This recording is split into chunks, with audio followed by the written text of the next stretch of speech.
Hey les gens, bonjour pour ce jeudi 30 juin. Donc aujourd'hui, c'est une émission spéciale Fête du Canada. Malheureusement, Gab ne sera pas là avec nous, mais en studio, on a son remplaçant, Groovy. Comment ça va, Groovy? Ouais, toujours aussi bavard qu'il est d'habitude. Donc aujourd'hui, une émission spéciale, comme je l'ai dit, pour la Fête du Canada. Donc, on va juste parler de sport aujourd'hui. Ça va être une section sport, mais spécifique à l'histoire du sport canadien. Donc, on va aller du plus ancien au plus récent, les meilleurs événements du Canada. Donc, c'est choisi, on en a pris 5 événements spéciaux canadiens. Donc, restez des notes après la pause. On vous revient avec tous ces événements. Depuis Laval, Québec, bienvenue sur Groove Station Canada TV. Musique, culture, sport, actualité, ça se passe ici.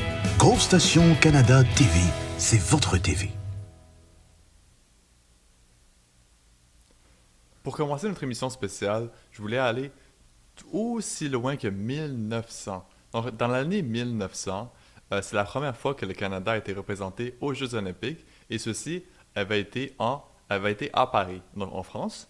Et deux athlètes ont été représentés par le Canada, donc c'est-à-dire George Orton et Ronald J. McDonald. Donc pas le Ronald McDonald du McDo, mais le Ronald McDonald du Canada. Et George Orton qui va devenir le premier médaillé de l'histoire du Canada aux Jeux olympiques. Lui qui va gagner une médaille d'or aux 2500 mètres de course d'obstacles et une médaille de bronze aux 400 mètres de course d'obstacles. Donc c'est la première fois que le Canada va participer aux Jeux olympiques. Ce ne sera pas la dernière fois, comme vous allez le voir plus tard dans l'émission.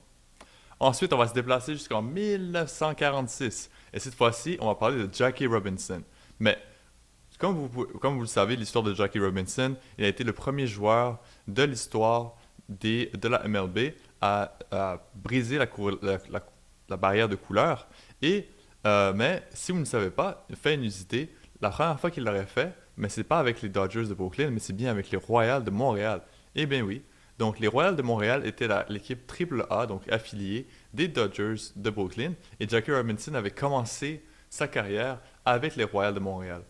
Et celui-ci, selon plusieurs sources, aurait gagné la popularité de la foule car dans l'année 1946, il aurait fracassé complètement la ligue avec le meilleur pourcentage au bâton ainsi que plus de runs faits par un joueur et aussi il aurait aidé les Royals de Montréal à gagner le championnat AAA.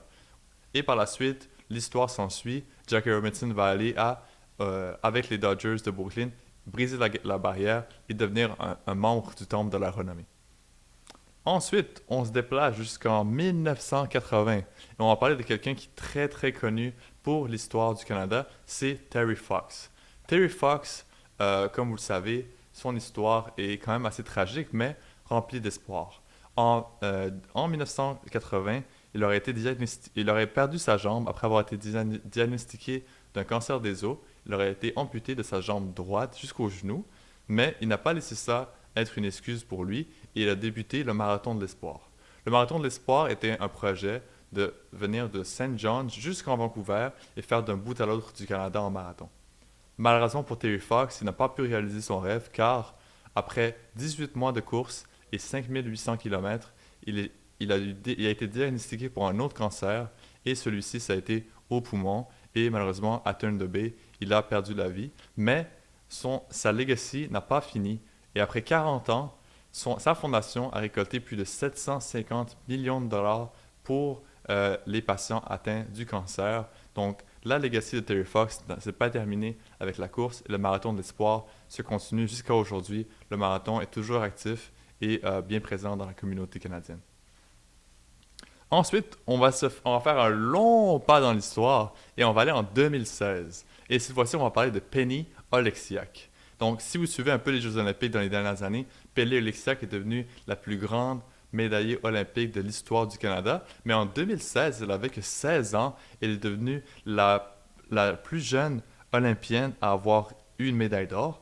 Et aussi, c'est la première athlète canadienne à avoir remporté 4 médailles dans un Jeux olympiques. Et aussi, c'est la première athlète au monde née en 2000 à avoir récolté une médaille d'or. Et dans la même année, en 2016, elle a aussi remporté le trophée Lou Marsh, qui est donné au meilleur athlète tous sports confondus au Canada, ainsi que le trophée Bobby Rosenfield, qui est donné à la meilleure athlète féminine de l'année au Canada. En 2020, elle va remporter 3 autres médailles olympiques pour devenir la plus grande médaillée de l'histoire du Canada dans les Jeux olympiques. Donc bravo pour Penny Oleksiak.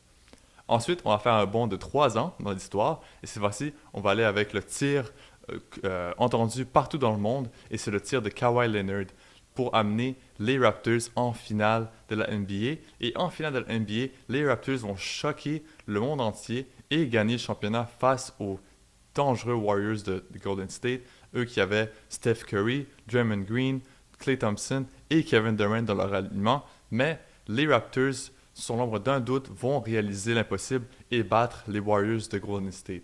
Si vous vous souvenez un peu de l'histoire des Raptors de Toronto, dans les 3 dernières années, ils avaient perdu à chaque fois contre les Cavaliers et surtout LeBron James.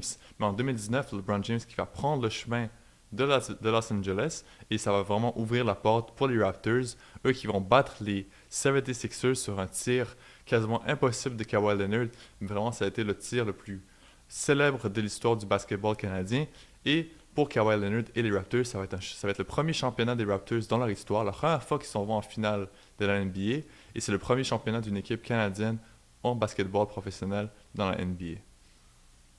Cela était tout pour notre segment sport historique aujourd'hui. Si vous avez d'autres moments historiques que vous pensez qu'on aurait dû en parler, des moments mémorables que vous pensez qu'on devrait en avoir parlé, dites-nous dans les commentaires quel est l'événement et comment vous vous êtes senti si vous l'avez vécu en temps réel. Donc merci beaucoup d'avoir suivi ce segment. Bonjour du Canada et passez une très belle fin de journée.